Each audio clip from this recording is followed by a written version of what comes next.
Welcome to Missing. I am Tim here today with Lance. Lance, how's it going today? I'm doing okay. It's sort of wrapping up the week. We had a very busy week, and I love the fact that we got to speak with the guest that we have on today at CrimeCon. So that's where this recording comes from. I hope everyone out there is doing wonderful. But Tim, really, seriously, how are you? I am very happy to bring this interview to our audience today, and we're going to end up running this on both feeds. We spoke with David Robinson, who is the father of Daniel Robinson, and Daniel Robinson's been missing since June 23rd, 2021, out of Buckeye, Arizona. David and his team has really gotten out there with their social media reach, and you can find them on Twitter at PleaseHelpFind4. Or you can just type in "Please help find Daniel," and he's really amassed a large social media following, at least on Twitter anyway, in only about a year. Social media following, as well as an incredible boots on the ground effort. When you go to the website, pleasehelpfinddaniel.com, you can do everything there, from donate to submit tips to volunteer with searching and organizational purposes. You can also sign the petition. You can also print up the flyer. And I think that's something that's been a little bit overlooked in David Robinson's search for his son, is that you can, wherever you are in the world, go to this website, print the flyer, and put it everywhere that you can. And he says how moved he is that he knows that people all over the country are finding these flyers underneath their windshield wipers or, tacked to telephone poles and message boards. And when you look into Daniel's personality and what he was as a young man, you can see why David is so driven, not just because he's his son, but this is just a good human being. Daniel was a geologist. He had a bright future. He wanted to actually make change happen, and just a good person overall. Just to go over some details here, like you said, just to repeat, he was last seen in Buckeye, Arizona on June 23rd of last year, and he was driving his 2017 blue-gray Jeep Renegade heading west into the desert terrain. He was working at the time, and on July 19th, almost a month later, that vehicle was found by a rancher a little over 2.5 miles from the work site that he had left from, in a really remote part of the desert, and it was overturned. It was on its side. And the circumstances of this are extremely suspicious and mysterious. The vehicle was recovered. Some of Daniel's belongings were recovered, but Daniel has still not been found, and there hasn't been any real leads to figuring out where he is. Right, and we don't get that deep into the case with David from CrimeCon. He emailed us a couple of days before the event, and we emailed him right back and scheduled a time to talk, but it's pretty hectic. I think about 5,000 people attended CrimeCon 2022 in Las Vegas, and at one point the hallways kind of emptied, and you can hear some background noise, but also we mentioned that we'll sort of pick this conversation back up with David at a later time in a more controlled environment. So if you've got any questions for David, please write them in the YouTube comments, put them on social media. We'll gather them and ask David next time. It sort of felt like a preliminary interview before we do our regular interview, and I think that was really important, probably not intentional on our part until about halfway through. Personally, I started to realize this is a good primer interview to the actual interview, because David is so driven, laser focused, to find Daniel, and using his military training to coordinate searches, to create maps with grids, to assign tasks to people like passing out flyers, managing the social media, managing the websites. So there's so much more to talk about with him. And he's got so much to say about it. And it felt good to talk to him, sort of like an icebreaker at CrimeCon. And he was gracious enough to stand with us there, especially when the sessions were letting out and people started to sort of crowd around and pass by. And but we plugged through it. And he was a pro and a gentleman despite all of the circumstances. And personally, I was impressed with the fact that he, in a short period of time, looked at the concept of CrimeCon and decided that that would be the best place to publicly broadcast his mission to find his son. He took time off from the actual search to do that because he saw the power of what that organization, that event can do, and the power of that community. So bravo to him for recognizing that. And if you were at CrimeCon and you know the story, it's now, I think, in a way, as it is for us, sort of your responsibility to help him. You know, you went to CrimeCon, you bought the ticket, you're an advocate. This is the next step. It just doesn't end when you leave CrimeCon. And sharing helps. David wants this story out there as far and wide as possible. Also, donating helps if you can. You can go to pleasehelpfinddaniel.com and you can donate right there. Again, you can volunteer and you can check out the sector map. It's pretty impressive to look at and to see what ground has been covered already. And you can also sign the petition on the site, or you can print out a flyer and put that around town. Anything helps. So thanks a lot for listening, everybody. We really appreciate it. Please retweet and share.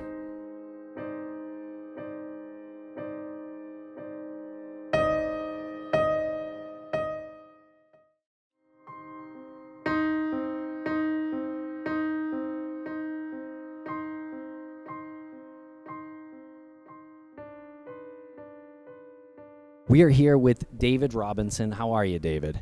I'm doing okay. Doing the best I can. It's a big step coming to this conference, and you're speaking. Can you tell us about your decision to come here and speak? Yes. Well, the first thing is, I've been out there searching for my son since June 26th. He went missing on June 23rd last year. The main goal is to try to get his name out there, try to get his story out there. Things with story. Getting his name out there in the story brings in everything I need, like from revenue to awareness. If somebody's out there that know what happened to my son, they may say something. I don't even really know where to begin with this, because it's one of those, we talk about missing people a lot, and we talk about ones that are, you have cold cases that are 10 years, 15 years, 20 years old. This is not. This is just over 10 months. And every so often we get somebody who comes along who's just showing so much promise and just drive. I mean, your son, can you talk about your son? Can you talk about Daniel and what he did and he was a geologist? Tell us a little bit about him. Yeah, Daniel, he's the youngest of his siblings. Daniel's a guy that loved to challenge his siblings ever since he's little, growing up. Once he decided to do something, he would do it. As you know, Daniel was born without a right hand, but that didn't stop him from anything. Like I said, hey, he challenges everything. He decided to go to college to become a geologist in his freshman year. He excelled at. He graduated with honors. He came out to Arizona to pursue his dreams. He loved Arizona. Of course, what geologists place for a it's geologist. Exactly where a geologist wants to be. So, he's enjoying that, the hiking, the nature, the things like that.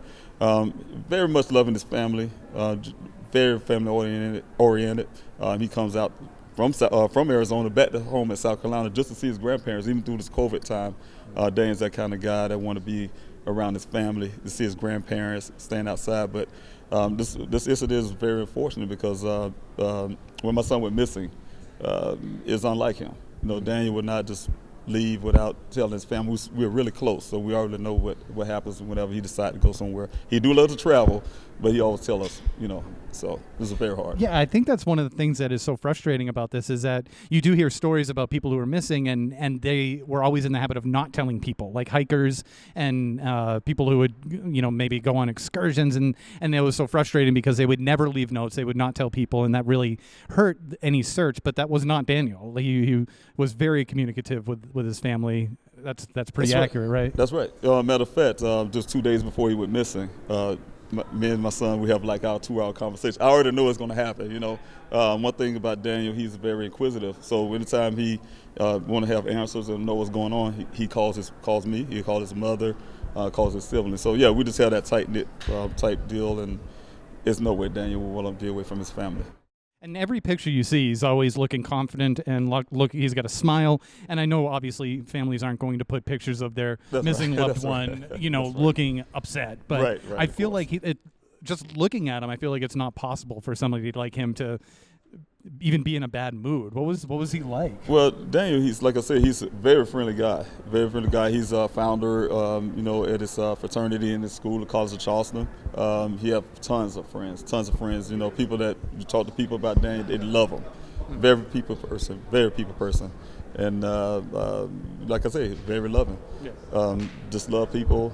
He don't judge. He's very don't have a judgment about people. So that's you may sound a little biased, but I am. I'm supposed to be. I'm a father, but at the same time, yes, I know my son's his character. Yeah.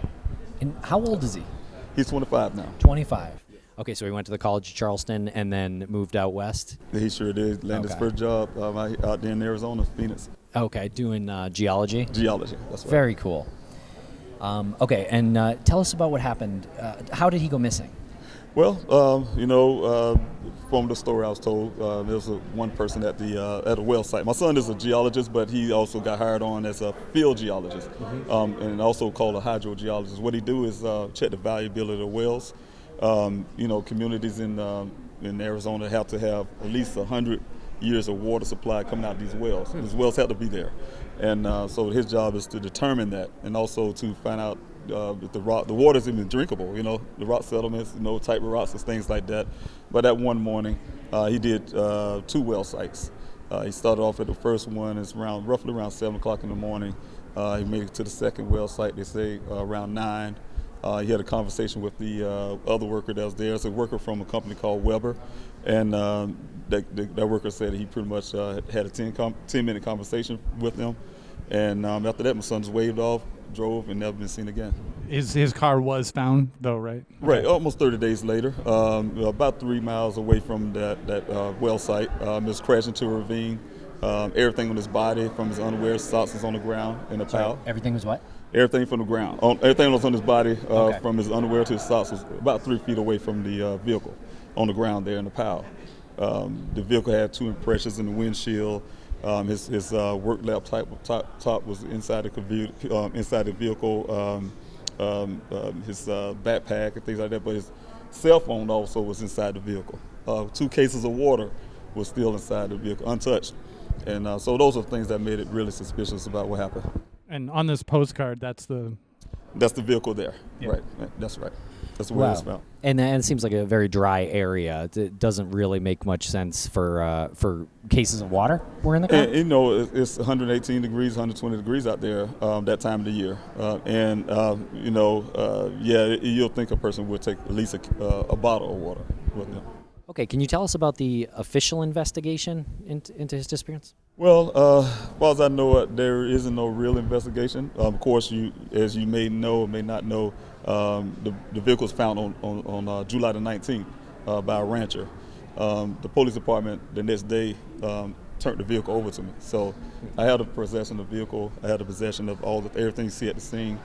There was no investigation, so I started my own investigation ever since I came out there in Arizona. I'm in Arizona all the time, so yeah. In my mind. But ever since I've been in Arizona, started my own investigation and hired my own PI to work that investigation. Also, we found a lot of things like 11 additional miles on the vehicle after it had been crashed. He's accident reconstruction, so he said, hey, the damage on the vehicle didn't match the terrain. There's red transfer paint on the passenger side. That's nothing red in the desert. So everything he found so far was a lot more to that detail, but everything he found would suggest that the vehicle crashed somewhere else and was brought there. So that's what we're looking at. Yeah, that's interesting. And you said you started your own investigation. If you don't mind, what do you do professionally, and how do you, as a father of a missing young man, train your brain to then think like an investigator and maybe even kind of detach from the personal relationship you have with the person missing? Right. I had to put on many hats. Of course, my investigator hat, keep my father hat on, and also my military hat, I call it. That's one of the things that I was able to do. In the military, we're taught to never leave a battle buddy behind. This is my son. Yeah. I'm definitely not going to leave my son behind. So I want to make sure I'm out here in Arizona to search for him. At the same time, I know also through my military training, you have to take your emotions and put those aside. You got to keep that mission first, and my son became my mission. So I stayed sharp with that. That helped me keep going, stay sharp. And at the same time, because of that, I'm a father. I had to put my father hat on. I need to know what happened to my son. When I feel like the law enforcement not going to do that, they fail at it, then I have to go find those answers myself. Yeah. Well, you do an amazing job on social media. We've been following your journey on social media. How long have you been in Arizona searching? Since the 26th of June. 26th of June, I came out to Arizona and been out there since. And searching. The first thing I did when I got out was talk to the coworkers. I worked with the Buckeye Police Department, and also talked to the last person that seen my son. You know, me personally as a father, I had to look this guy in the eye, and he tell me that my son just literally just drove off, just disappeared and vanished, thin air. I had to ask him. That's one of the first things I had to make sure I do. But from that point on, just follow the leads. A lot of tips was coming in. Hey, I think I seen your son here. I think I seen him there. Do a lot of traveling to try to follow those leads and see the credibility of them. Now, one of the I don't know if it was one of the latest articles that I read, talked about how there were 2 wells that you are hoping to look into. Have you looked into those, and can you describe those a bit? Yes. Well, of course, I'm telling you guys, I don't get no help from law enforcement. They don't come out to any of my searches. So I did wrote out to his name is Chief Hall with Buckeye Police Department. I did get his department to come out to do a search of those wells. They came empty-handed, but they came out through the week. The equipment that they brought with them was some cameras that came to the surface of the water of that well. This one well. They didn't do both wells. They did one. Not the one my son was missing that, but the one that's north of that. But they came to the surface of the water, and then pull it back out and say, hey, that's it, end of story. That was unacceptable to me. My investigation goes deeper than that. Yeah. So I had to make sure I get a company that was able to take cameras inside the well, down to the bottom, and I was able to do that. So I got those 2 wells, the one my son was missing to, and the one that's north of that place where he's missing. Then there was 2 more other wells there we thought was wells all the time. Kind of found out they're mines. I'm in the process right now to get BLM, it's Bureau of Land Management, authorization to go down in those mines to check those. Do you find that you're pretty well received when you go to these organizations and you're asking for, camera equipment or somebody to go in and search a mine? Are they receptive to what you need? Well, the companies are. Yeah. But when it comes to law enforcement, it kind of switches a little bit. They'll work with you for a little while, and then after a while, start kind of changing. So just like BLM, Bureau of Land Management, they was very cooperative. Say, hey, look, this is where the mines are. When I started giving them coordinates and things, I found my son's vehicle was on federal land. They kind of shut down, hey, you need to get your attorney to do this, or you need to get blah, blah, blah, Buckeye to do that. So that type deal. But I'm just waiting right now. I'm still trying to push and get these things done. The owners of the wells, to throw this in, owners of the well was even cooperative. They get kind of weary a little bit. Hey, we want you out the well because of liabilities. So we had to provide, make sure we had insurance. Mm-hmm. And the thing was, I was able to get the companies that had to go down in those wells to get them a free inspection. And that helped out. So that got me what I wanted, and at the same time, they got what they wanted. Yeah, and sometimes you have to work those out. And I didn't even consider the fact that you said it's federal property that the vehicle was found on. Right. Because it's a national park. I don't know if it's called a national park, but it's Bureau of Land Management.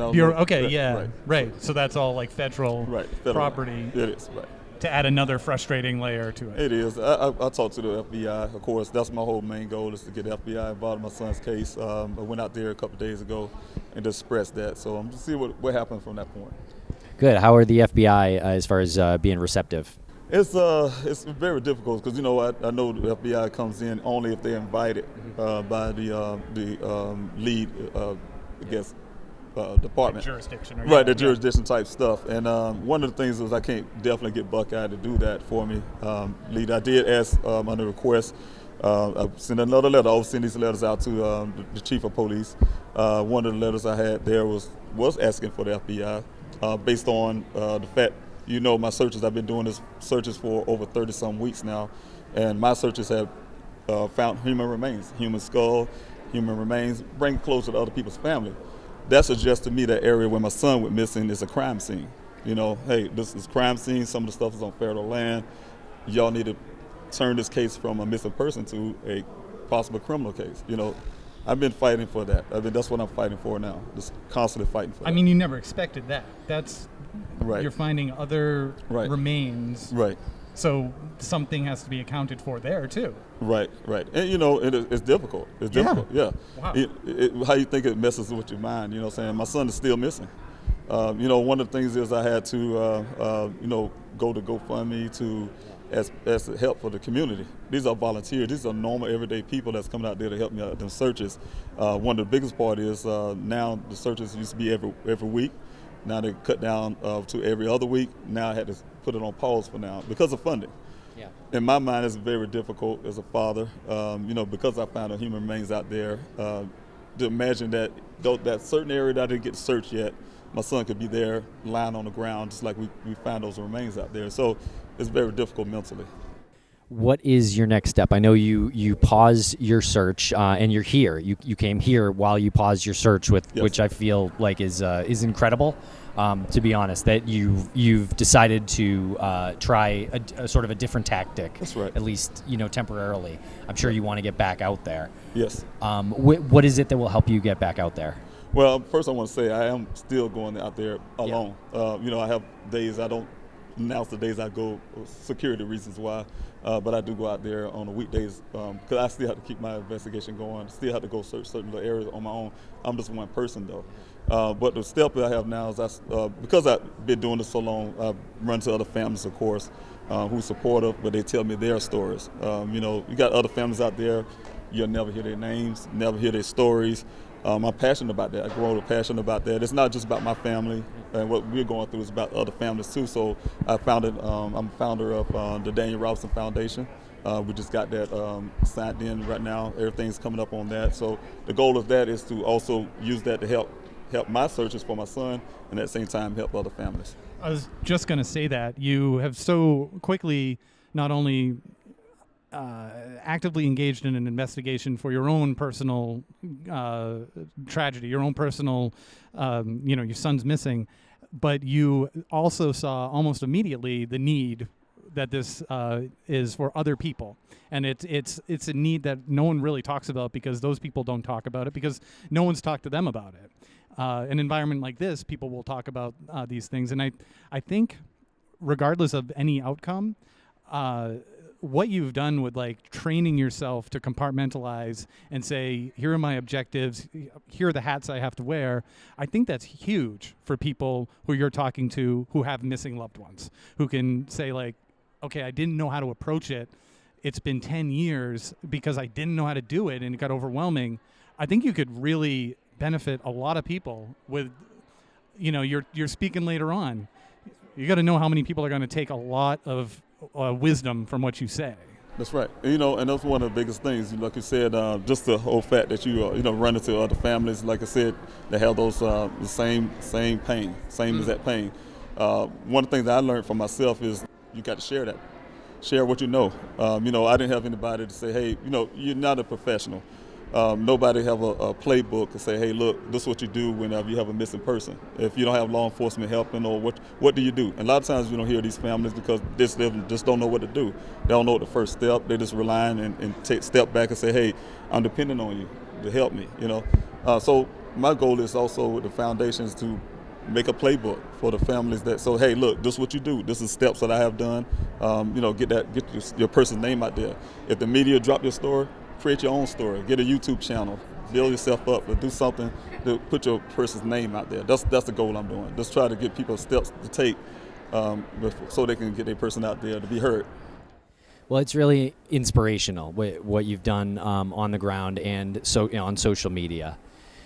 Do you have a GoFundMe for and funding options for your foundation as well? Well, the foundation, not just yet. Like I said, we just filed it 2 days ago. And so we're going to be working on that part of it. Of course, we still got to get our bylaws and things that taken care of. But for the efforts that I have been doing since I've been here since June 20th in Arizona. I say been here because my mind always tells me I'm still in Arizona. I've been there so long fighting for my son. But since I've been there, everything's been based on that. I'm a retired Army guy. What I'm saying, and things been based on that. Being able to stay there in Arizona and get the equipment and things I need to do my searches properly. Yeah. Great. Yeah, I was going to ask how you can do it without working, I guess. I imagine that must be insanely challenging. It is. That's why I'm saying I'm relying on the generosity of ordinary citizens. And they have been champions. Everybody who come out to serve, they know. They're my family. I call them my extended family. Actions speak louder than words.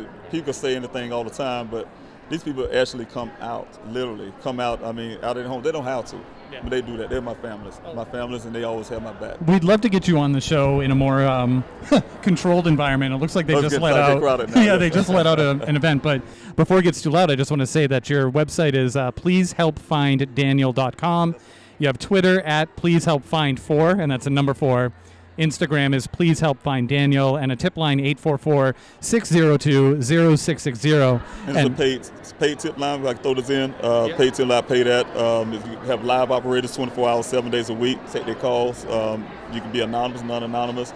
And if a person don't want to talk to anybody at all, they can text the word tip to that number, and you can still be anonymous. Totally anonymous. That's it. Okay.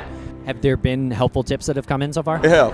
Matter of fact, just about 3 days ago now, there's a leader I'm following off a tip, off of my Twitter comment section. I didn't see it at the time, but I have that, and I'll turn that over to the police department. They say they're going to look into it, but I'm definitely looking into it. So yes, it's been helpful. Great. Awesome. Well, I wish you the best in your lecture today and in your search. Thank you. And once this all calms down and we're all home and we're in front of our microphones, we'll invite you back on if you want to come on, and yes, sir. we can have a more detailed conversation and help get the word out there for really you and for appreciate Daniel and that. your family. Yes, sir.